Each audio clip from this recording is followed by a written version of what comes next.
Hi friends, இன்றைக்கி நம்ம என்ன டிஷ் பண்ண போகிறோம்? தோசை தான். அது நம்ம ராகி தோசை தான் பண்ண போகிறேன். ராகி தோசை பண்ணதுக்கு என்ன பண்ணலான்னா, 2 கிளாஸ் ராகி எடுத்துருக்கேன். இதில் அரை கிளாஸ் உளுந்து போட்டிருக்கேன். அப்புறம் 1 ஸ்பூன் வெந்தயம். இந்த 3யும் போட்டு நல்லா மிக்ஸ் பண்ணி எடுத்துக்கோங்க. இதிலே கொஞ்சம் தண்ணி ஊற்றி நல்லா கொஞ்சம் கழுவி வச்சுக்கோங்க. 2, 3 தண்ணியில் அலசினங்கன்னா அதில் இருக்க டஸ்டிங்லாம் போயிடும். அப்புறம் நல்ல தண்ணி ஊற்றி நல்லா ஊற வச்சுக்கோங்க. ஊற வச்சிங்கன்னா அது நான் எப்போது ராத்திரி 10 மணிக்கு நான் போட்டேன். 10 மணிக்கு போட்டது காலைல 6 மணிக்கு தான் எந்திரிச்சு அரைக்க போகிறேன். அப்புறம் ஒரு 10, 11 மணிக்கு தோசை சுடுறதுக்கு சரியாக இருக்கும் அப்படின்னு நினச்சி போட்டாச்சு.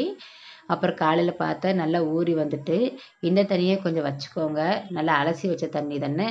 அப்புறம் எல்லா தண்ணியுமே போட வேண்டாம். ஃபஸ்ட்டு அரைக்கிறதுக்காண்டி கொஞ்சம் கொஞ்சமாக தண்ணி ஊற்றிக்கலாம். தாராளமாக ஊற்றி இதுக்கு மேலே 2 கொஞ்சம் ஐஸ் க்யூப் போட்டுக்கோங்க. 2, 3 ஐஸ் க்யூப் போட்டு கொஞ்சம் அரைச்சிட்டு வந்துடுங்க. இதுக்கு மேலே 2 ஸ்பூன் உப்பையும் போட்டு அதையும் போட்டு அதோட அரைச்சிக்கோங்க. அப்புறம் பாத்திரத்தில் அந்த மாவை ஊற்றி பாருங்கள், கரெக்டான கன்சிஸ்டன்சிக்கு வந்திருக்கு மாவு தோசைக்குன்னு. இதை போட்டு மூடி போட்டு வச்சு ஒரு 3 மணி நேரம் கழித்து எடுத்து பார்த்தேன். தோசை மாவு கரெக்டாக ரெடியாக இருக்குது. இது ஒரு கல் போட்டு இதில் வெங்காயத்தை தடவி கொஞ்சம் தண்ணி தொளித்து நான் தோசை மாவு ஊற்றுனேன். கொஞ்சம் கரெக்டாக வந்திருக்கு. ஃபஸ்ட்டு கரெக்டாக தான் வந்திருக்கு பாருங்கள். இதில் தான் நான் சப்பாத்தியும் பண்ணுவேன், இதில் தான் தோசையும் சுடுவேன். கரெக்டாக வந்திருக்கு பிய்யாமல். என்ன ஃபஸ்ட்டு தோசைனாலும் நான் அப்பப்போ பிஞ்சிருக்கு.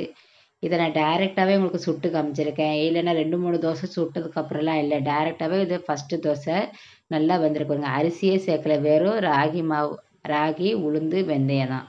நல்லா வந்திருக்கு பாருங்கள் கிறிஸ்பியாக. இதை நீங்களும் இந்த மாதிரி ட்ரை பண்ணுங்கள். எப்படி வந்திருக்குன்னு எனக்கு சொல்லுங்கள். இது கூட நான் தேங்காய் சட்னி தான் பண்ணியிருந்தேன். தேங்காய், பொரிக்கடலை, பச்சை மிளகா, கொஞ்சம் இஞ்சி, உப்பு எல்லாம் சேர்த்து தேங்காய் சட்னி பண்ணியிருந்தேன். ராகி தோசையும் தேங்காய் சட்னிக்கு ரொம்ப சூப்பராக இருந்துச்சு. வீட்டில் பையன் சாப்பிட்டா ரொம்ப நல்லா இருந்ததுன்னு சொன்னான். நீங்களும் உங்கள் வீட்டில் இந்த மாதிரி ட்ரை பண்ணி எனக்கு சொல்லுங்கள் எப்படி வந்திருக்குன்னு. ராகி தோசையில் வேறு இந்த மாதிரி தோசைலாம் பண்ணலாம் அப்படின்னு நீங்கள் எனக்கு கமெண்ட் சொல்லுங்கள். ஃபஸ்ட் டைம் பார்க்குறவங்க என்னோடய சேனலை சப்ஸ்கிரைபர் பண்ணுங்கள், லைக் பண்ணுங்கள், ஷேர் பண்ணுங்கள். தேங்க்யூ. பாய்.